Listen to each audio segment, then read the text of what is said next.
Hi guys, Simon James, Nashville, Tennessee, here at Eleanor's place, and she has suggested and encouraged to me that this little morsel here is a delicacy, which is actually a battered and fried cicada, which only happens every 13 years when all these cicadas come out. So I am going to try this delicacy.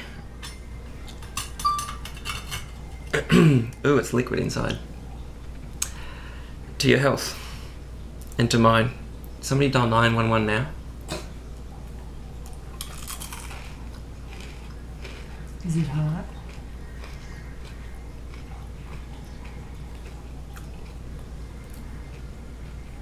Seafoodish. That's not bad. Oh, that was a bit. Oh no, that's okay. I ate it. That's all good. That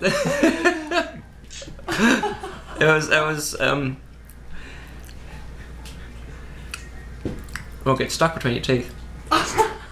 That'll be the shell. It's a little bitter, and it's a little gooey on the inside.